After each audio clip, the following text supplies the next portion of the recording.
మనకి కాంచీపురం అంటే ఫస్ట్ గుర్తొచ్చేది temples and saris. Number of temples ఉన్నట్లే, అంటే సిటీ ఆఫ్ 1000 టెంపుల్స్ అంటారు కదా, అట్లాగే నెంబర్ ఆఫ్ షాప్స్ ఉన్నాయన్నమాట. మేము మళ్ళీ చెప్తున్నాను, ఇక్కడ శారీ బిజినెస్లో చాలా అంటే చాలా మోసాలు ఉంటాయండి.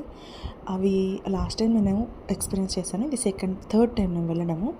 ఇక అందుకనేసి అక్కడ తెలిసిన వాళ్ళని అడిగితే కొన్ని షాప్స్ పేరు చెప్పారనమాట.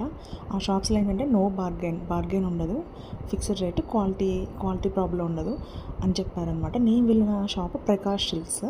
ఇక్కడ వచ్చేసి ఎన్ని నెంబర్ ఆఫ్ కార్లు వచ్చాయో ఎక్కడెక్కడి నుంచో, అంటే చాలామంది పర్చేస్ చేస్తారనమాట. సో అందుకని ఆ షాప్లోనే తీసేసుకున్నాను నేను తీసుకోవాల్సినవన్నీ. చిన్న షాప్స్లో అంటే చాలా మోసం చేస్తారు. శారీస్కి ఎక్కువ స్పెండ్ చేయడం నాకైతే ఇష్టం ఉండదు, వేలు పెట్టి శారీస్ తీసుకోవడము. నేను చాలా సింపుల్గా తీసుకుంటాను అనమాట. యాక్చువల్గా ఈ శారీస్ అన్నీ నాయి కాదు, మొత్తం సెలెక్ట్ చేసుకుని ఇందులో నా వచ్చేసి 3 మాత్రమే. ఇది చూపిస్తుంది మాత్రం నా కోసం కొనుక్కున్నాను, ఎట్లా ఉంటుందో తెలియదు. టోటల్గా ఎంత స్పెండ్ చేసి ఉంటా అంటారు ఈ శారీస్కి నేను?